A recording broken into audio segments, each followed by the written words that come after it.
What did you say? Maang namang napatingin si Ami sa lalaki. Ha? Wala kong sinasabi, Kuya Kyoto. Then who's the handsome man you are talking about? Lihim na kinurot ni Ami ang kanyang sarili dahil sa kagagahan na namang nagawa. Bakit ba kasi ang hilig niyang mag-inner thoughts habang kaharap si Kyoto? Leche ka talaga, Amelinda. Lihim na sita sa sarili. Ha? Wala yun, sagot ni Ami sa yumuko dahil sa sobrang kahiyang nararamdaman. Yung co-worker ko yun, na-crush ko. Wala siyang choice kung hindi magsinungaling dahil kapag hindi niya ginawa yon ay iisipin ni Kyoto na ito ang crush niya. Ayaw ni Ami na malaman yun ng lalaki, lalo pat balak niyang humingi ng tulong dito. Hindi naman maintindihan ni Kyoto kung disappointment or inis ang naramdaman niya nang marinig ang sinabi ng dalaga. Maging si Carson ay nabura ang ngiti sa labi dahil ang buong akala niya ay ang anak niyang si Kyoto ang tinutukoy nito. Kanina niya pa kasi nahuhuli ang dalaga na patingin-tingin sa anak niya. Stop thinking about your coworker and prioritize your meal. Then go to your room to rest. Puno ng authority na sagot ni Kyoto sa pinagpatuloy ang pagkain ng walang mabasang emosyon sa mukha. Ami bit her lower lip out of embarrassment. Who would be so stupid as to say she had another crush in front of the person she liked? Okay, sagot na lang ni Ami sa katahimik na ipinagpatuloy ang pagkain. Nang matapos kumain, sabay na nagtungo sa salang mag-amang Carson at Kyoto para uminom ng tea. Samantalang si Ami naman ay tinulungan si Nanay Panya sa pagliligpit ng mga hugasin. Naku Iha, hayaan mo na yan kay Maris at magpahinga ka na. Bisita ka dito kaya hindi ka dapat gumagawa ng gawaing bahay. Pigil ni Nanay Panya sa pagliligpit ng dalaga. Oo nga naman Ate Ami, ako nang bahala dito. Besides, trabaho ko naman talaga to. Nakangiting segunda naman ni Maris. Si Maris ay pamangkin ni Nanay Panya na mas bata kay Ami ng 7 taon. 21 years old na ito at sa pagkakaalam niya ay nag-aaral sa kolehiyo bilang teacher. Ayon pa sa kwento ni Nanay Panya, si Kyoto ang nagpapaaral sa dalaga kaya malaki ang utang na loob ng mga ito sa binata. Okay lang, hinihintay ko rin naman kasing dumating si Camille. Seiko pala. Besides, sanay din ako sa household chores. Kaya parang hinahanap ng katawan ko. Ani-ami sa mga to. Ganun ba? Bakit hindi ka sumalo kay Kyoto at Sir Carson sa sala? Ipagtitimpla kita ng tsaa, Iha. Anang Nanay Panya nang humarap sa kanya habang nagpupunas ng kamay sa suot na apron. Si Maris naman ay tahimik na naguhugas ng mga pinagkainan. Mabilis namang umiling si Ami bilang pagtanggi. Naku, wag na po. Okay na po ako dito. Ako na rin po magtitimpla ng tinay. Sigurado ka ba? Baka mainip ka. Laging late umuwi ngayon si Seiko dahil sa trabaho. Ani Nanay Panya saka bumalik sa ginagawang pagpupunas ng mga kasangkapan sa kusina. Opo, Nay Panya. Thank you po. Nakangiting saad ni Ami. Malaki ang mansyon ng mga Inoue at marami ring kasambahay. Pero si Nanay Panya lang ang nakatoka sa pagluluto. Kumbaga ang luto lang ng matanda ang gusto ng mga tao sa mansyon, kaya ito lang ang tanging trabaho nito doon. Maraming kasambahay sa mansyon na may iba't ibang gawain. Merong tagalaba, tagaplantsa at tagalinis sa loob ng mansyon. Tagalinis sa labas at bakuran ng mansyon. May tagapag-alaga ng mga alagang aso, pusa at isda, tagadilig ng mga halaman, meron ding 4 na guard at 4 na bodyguard, at 2 car wash boy. All of them live in the mansion where there is a designated quarter for them. Maris doesn't work there regularly. She's only there on weekends or when she goes home early and doesn't have school. Ate Ami, anong masasabi mo kay Kuya Kyoto? Ang gwapo niya, no? Maya-maya saad ni Maris na humarap sa kanya at nakangiti ng matamis. Napatingin naman si Ami sa dalaga at bilang babae, unang tingin pa lang niya kay Maris, ay alam niyang may gusto ito kay Kyoto. Maganda si Maris. Morena, bilugan ng mga mata, may dimples sa magkabilang pisngi. Matangkad din ito at balingkinita ng katawan na talaga namang head turner para sa mga kalalakihan. She felt a little jealous of the girl because, if she thought about it, even though she was younger than Kyoto, the two of them were more compatible, especially since he knew she was worthy of the man. Yes, you're right. Mabait din siya at gentleman. Segunda naman ni Ami sa sinabi nito. Kaya nga crush ko si Kuya Kyoto eh. Sobrang green flag niya for me. Tila kinikilig pang saad ni Maris. Sobrang thankful ako sa kanya dahil tinulungan niya ako makapag-aral ng college. Natupad yung dream ko dahil sa kanya. I'm happy for you, Maris. Ani Ami sa kangumiti ng matamis. Thank you po, Ate Ami. Nang mainip sa paghihintay kay Camille, nag-decide si Ami na umakyat na lang sa kanyang kwarto. Besides, alam niyang may magandang nangyayari ngayon sa kanyang best friend. Alam niyang sinusuyo to ng dating asawa para mabuo ang pamilya. Nagkahiwalay kasi ang mga to ng 8 taon dahil sa isang pangyayari. Ami will be the happiest person when Camille and her husband Sergio get back together, especially since she knows that the two still love each other even after a long time apart. True love indeed. Isip-isip ni Ami. Habang naglalakad sa hallway patungo sa guest room, ay hindi maintindihan ni Ami kung bakit parang mabigat ang kanyang dibdib. Siguro'y dahil bigla siyang nakaramdam ng inggit kay Camille at Maris dahil maganda ang buhay ng mga to at may malinaw na kinabukasan. Meanwhile, she has no direction in life and lives in a cruel world. Dahil lutang ang isipan habang naglalakad, hindi napansin ni Ami ang kanyang nilalakaran kaya bumangga siya sa isang matigas na bagay.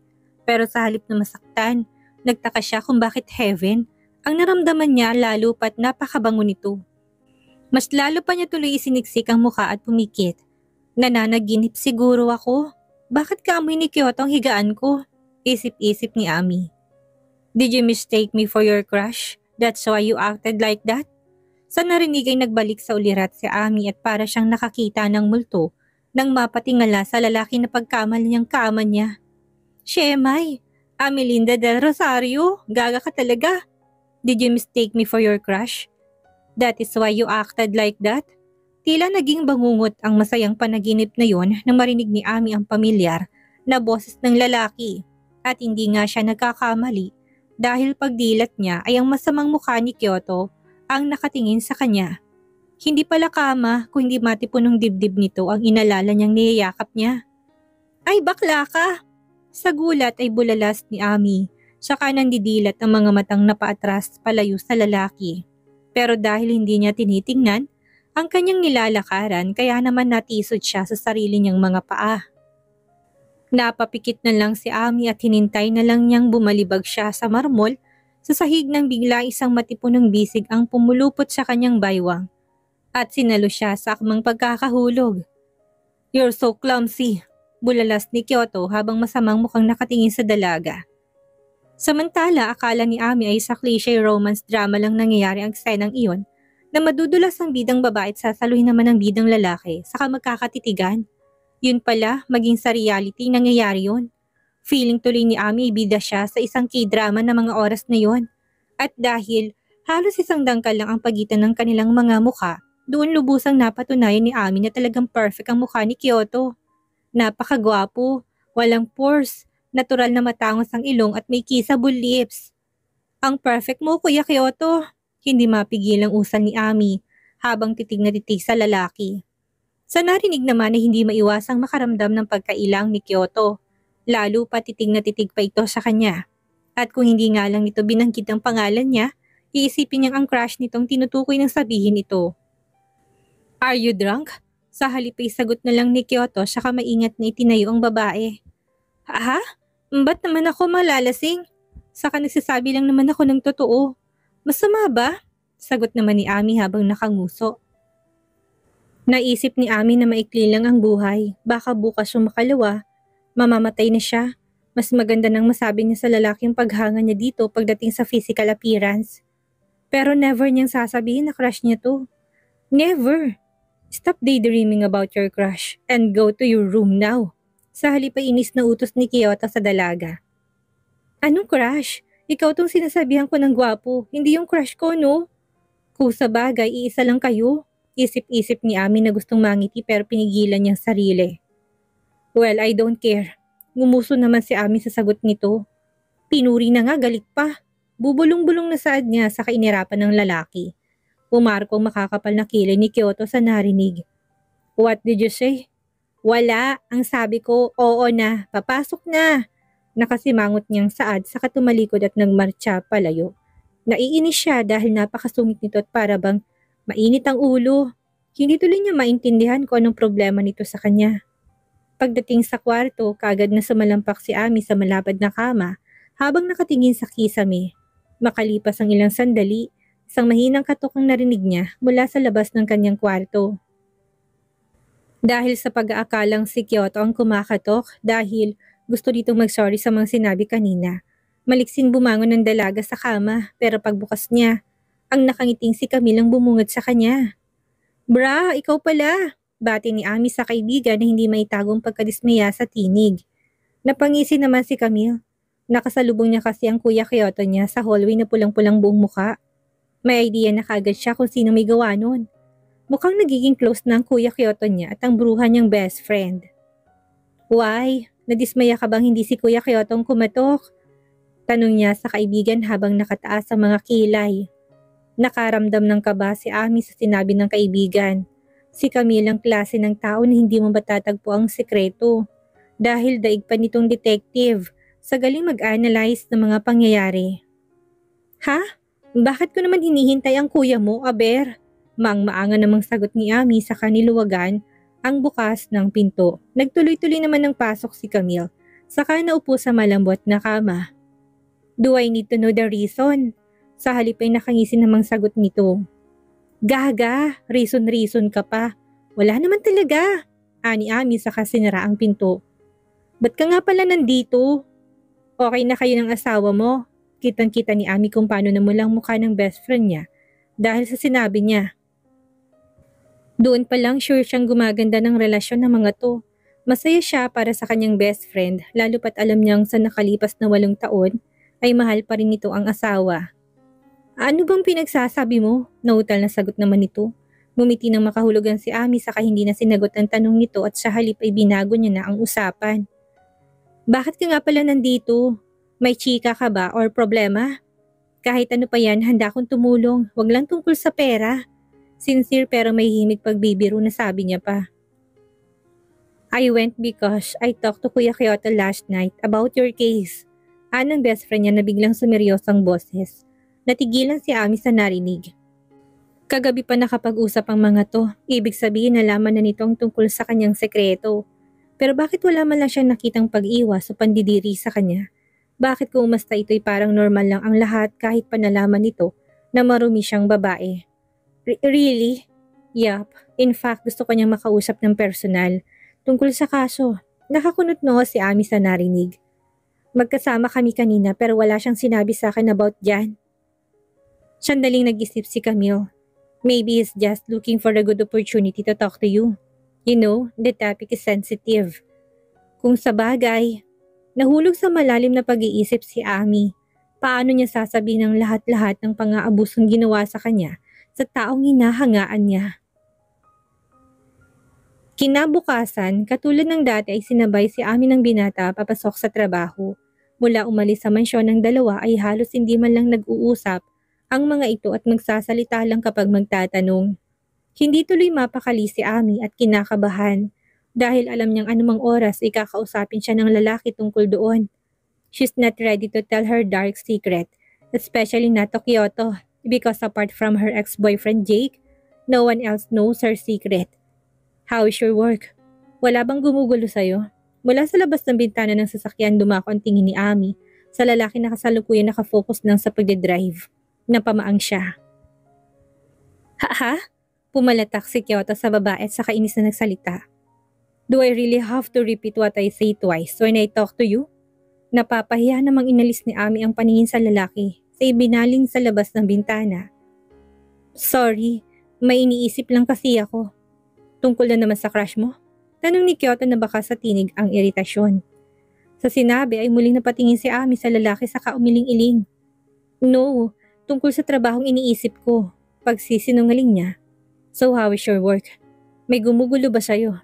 Muling tanong ni Kyoto sa dalaga. Wala naman, I'm okay. Ani Ami, feeling niya tatanungin na siya. Nito tungkol sa gusto nitong malaman mula sa kanya.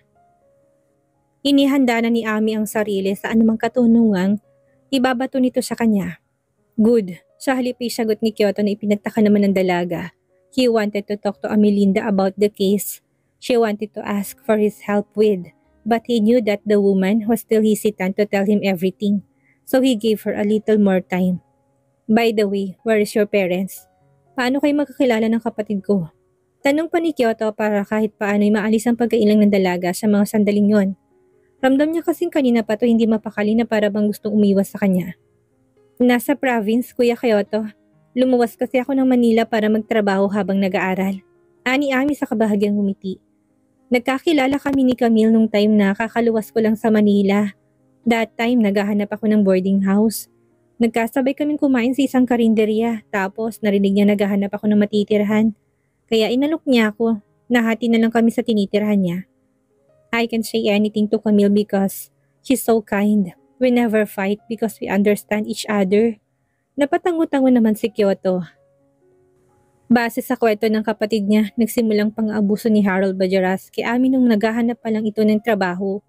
Kailangan na lang niya ng tulong ng detective para makahanap ng sapat na ebidensya na magdidiin kay Harold Bajaras.